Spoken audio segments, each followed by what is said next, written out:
Menghadapi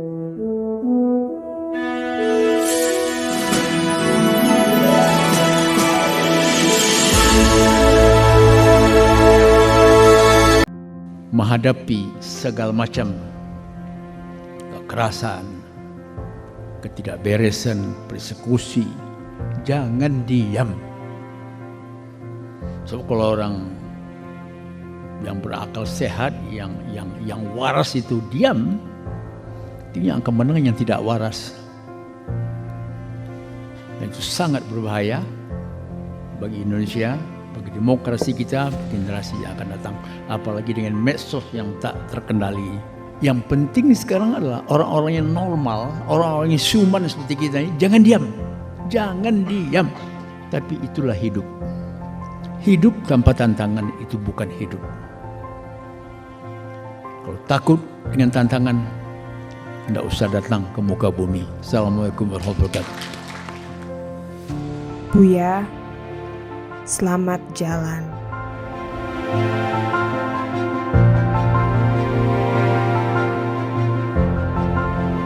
Assalamualaikum warahmatullahi wabarakatuh. Terima kasih Mas Andal Nubowo, Buddha David, juga yang terhormat Bapak-Bapak dan Ibu-Ibu. Ada yang Mas Hajri, ada Mas Gus Dubes, Mbak Rita, dan sebagainya. Pertama-tama saya sebetulnya waktu ketika pulang ke Indonesia, saya sebetulnya ragu-ragu waktu itu. Karena keluarga saya di Indonesia, di Canberra maksud saya, tapi oleh profesor saya dan Greg Philly dan Marcus Mitchell diminta ke Indonesia untuk riset. Waktu itu saya mikir bahwa saya sudah melakukan banyak wawancara untuk disertasi saya sejak tahun kemarin dengan Zoom, termasuk juga dengan Gusmis. Tapi karena diminta, karena tradisi fieldwork, saya harus ke Indonesia. Waktu itu ragu-ragu, tapi akhirnya saya harus pulang. Ternyata kepulangan saya memberikan kesempatan untuk saya untuk berjumpa dengan Buya Syafi'i untuk terakhir kali. Ketika saya mau ke Jogja, saya bertanya ke Mas Fajar, apakah saya bisa mendapatkan kesempatan untuk menengok Buya.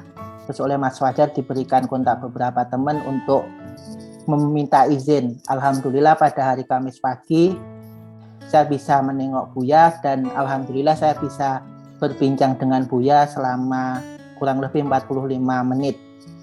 Terus terang waktu melihat pertama Buya, saya ingin menangis karena Buya saat itu saya lihat kondisinya sangat kurus dan sangat lemah. Dan itu berbeda ketika saya melakukan video Zoom untuk wawancara pada awal bulan November. Waktu itu Buya masih sangat segar dan masih sangat kuat berbicara, hampir 1,5 jam. Tapi ketika saya bertemu dengan Buya dengan kondisi yang berbeda.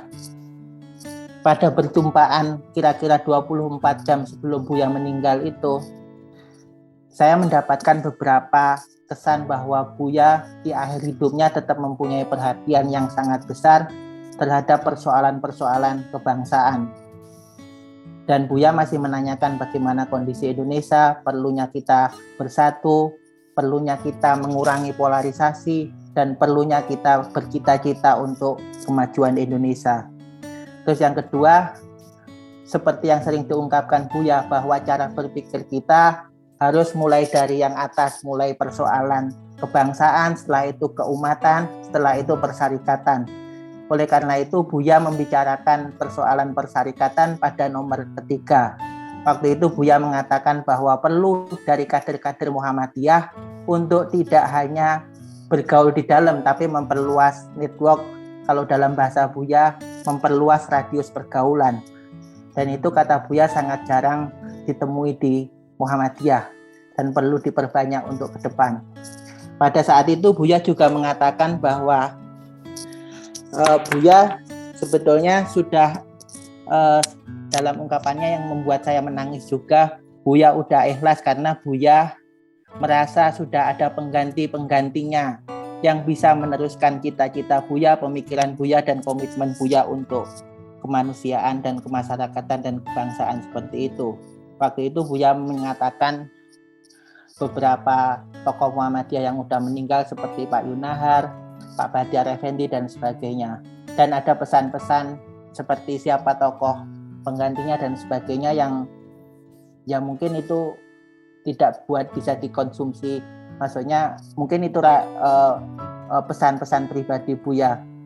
Dan yang terakhir, saya pribadi punya kesempatan untuk berguru dan belajar dengan Buya, dan Buya sangat perhatian pada kita sebagaimana ke teman-teman yang lain. Seperti waktu terakhir setelah Buya membicarakan yang banyak sekali mulai dari kebangsaan, keumatan dan persyarikatan, menanyakan saya, kapan Anda selesai sekolah? Itu menurut saya sebuah wasiat yang sangat penting. Dan waktu itu Buya menanyakan, siapa aja yang udah Anda wawancara?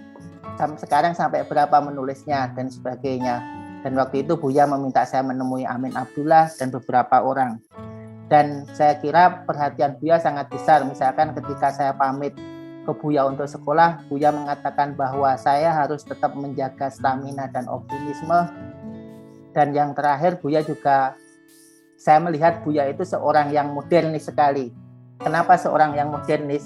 Karena Buya waktu itu ada sebuah buku yang mengatakan bahwa ketika banyak orang percaya pada mimpi daripada usaha dan memperbanyak doa daripada ikhtiar, Buya mengatakan bahwa saya seorang modernis yang lebih mementingkan usaha nyata daripada berdoa, karena beliau sangat seperti tipikal orang Muhammadiyah yang mementingkan kerja, setelah itu baru berdoa. Terakhir, kita semua tentu sangat sedih kehilangan Buya, tapi mudah-mudahan kita semua bisa melanjutkan legasi Buya dan kita bisa membawa Indonesia yang lebih berkemajuan dan umat Islam yang lebih tercerahkan. Terima kasih. Wassalamualaikum warahmatullahi wabarakatuh. Waalaikumsalam warahmatullahi wabarakatuh. Terima kasih Mas Ahmad Fuad Fanani.